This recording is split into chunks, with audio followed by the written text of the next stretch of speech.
شهر رمضان الذي انزل فيه القرآن۔ بسم اللہ الرحمن الرحیم۔ 17ویں پارے کا خلاصہ سماعت فرمائیں۔ ناظرین، جیسا کہ آپ کے علم میں ہے اور آپ مسلسل دیکھ رہے ہیں کہ خلاصہ تراویح کا یہ جو سلسلہ ہے یہ جاری ہے اور ہم لوگ 17ویں پارے پر پہنچ گئے ہیں۔ اس پر ہم اللہ کا جتنا شکر ادا کریں وہ کم ہے، الحمدللہ تعالی۔ 17ویں پارے میں سورہ انبیاء، اس سورے میں وہ کشمکش زیر بحث ہے جو نبی کریم علیہ السلام اور سرداران قریش کے درمیان برپا تھی۔ وہ لوگ حضرت صلی اللہ علیہ وسلم کے دعوی رسالت اور آپ صلی اللہ علیہ وسلم کی دعوت توحید اور عقیدہ آخرت پر جو اعتراضات کرتے تھے ان کا جواب دیا گیا ہے۔ ان کی طرف سے جو چالیں چلی جا رہی تھیں ان پر انہیں سخت سست کہا گیا ہے اور ان حرکتوں کے برے نتائج سے آگاہ کیا گیا ہے۔ نیز یہ احساس دلایا گیا ہے کہ جس شخص یعنی اللہ کے رسول صلی اللہ علیہ وسلم کو تم اپنے لیے زحمت سمجھ رہے ہو وہ دراصل تمہارے لیے رحمت بن کر آیا ہے۔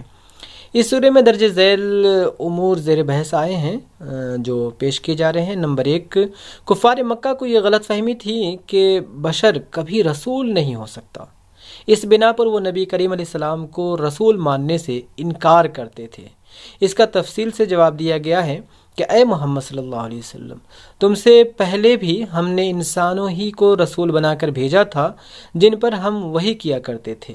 تم لوگ اگر علم نہیں رکھتے تو اہل کتاب سے پوچھ لو، ان رسولوں کو ہم نے ایسا کوئی جسم نہیں دیا تھا کہ وہ کھاتے نہ ہوں اور نہ ہمیشہ جینے والے تھے، یعنی وہ کھاتے پیتے بھی تھے اور انسانوں کی طرح ہی تھے اور وہ ہمیشہ جینے والے نہیں تھے۔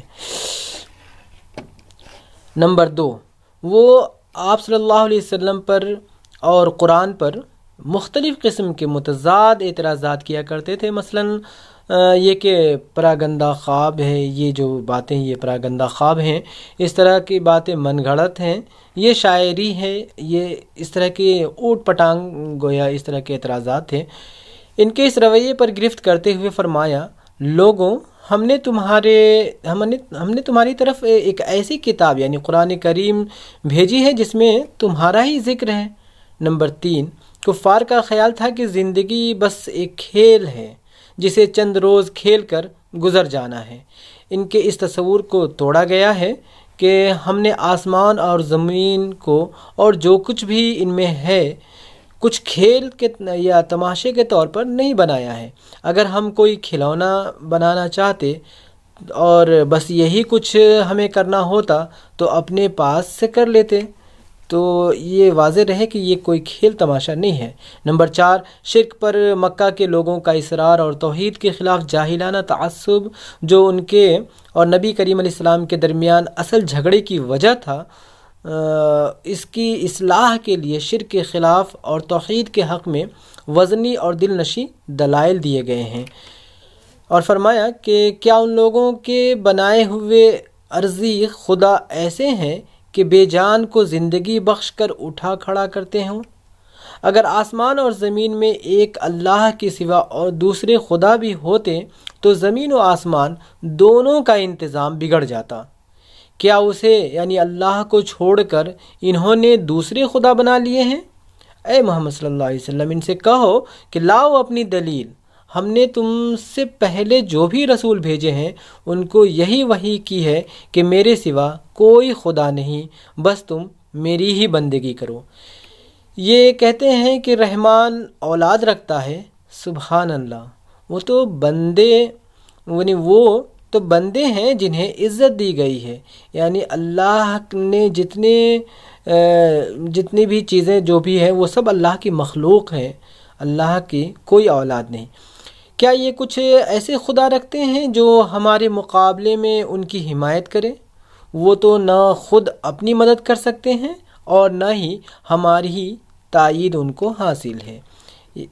نمبر 5، ان کی یہ غلط فہمی تھی کہ نبی کریم صلی اللہ علیہ وسلم کو بار بار جھٹلانے کے باوجود بھی ان پر کوئی عذاب نہیں آتا تو ضرور یعنی ایسا لگ رہا تھا ان لوگوں کو کہ ضرور نبی جھوٹا ہے، اور عذاب الہی کی وہ دھمکیاں جو وہ خدا کی طرف سے ہمیں سناتا ہے محض خالی خولی دھمکیاں ہی ہیں۔ ان کی اس غلط فہمی کو دور مطلب اس کے ان غلط باتوں کو اور غلط فہمیوں کو دلیل اور نصیحت کے انداز میں دور کیا گیا ہے، رفع کیا گیا ہے کہ وہ جو بلا ہے اچانک آئے گی اور انہیں اس طرح یکلخت دبوچ لے گی کہ نہ اس سے دفع کر سکیں گے اور نہ ان کو لمحہ بھر مہلت ہی مل سکے گی۔ یعنی جس عذاب کی بات کر رہے ہیں، اگر وہ اس کا وقت آ جائے گا تو انہیں خبر بھی نہیں ہوگی اور ان کا کام تمام ہو جائے گا۔ اس کے بعد انبیاء علیہ السلام کی سیرتوں کے اہم واقعات سے چند مثالیں پیش کی گئی ہیں جن سے یہ سمجھایا گیا ہے کہ تمام پیغمبر انسان تھے اور نبوت کے امتیازی کو چھوڑ کر باقی دوسری تمام صفات میں وہ ویسے ہی انسان تھے جیسے دنیا کے عام انسان ہوتے ہیں۔ وہ خدا نہیں تھے، بلکہ وہ تو خود اپنی ہر ضرورت کے لیے خدا کے آگے ہاتھ پھیلاتے تھے۔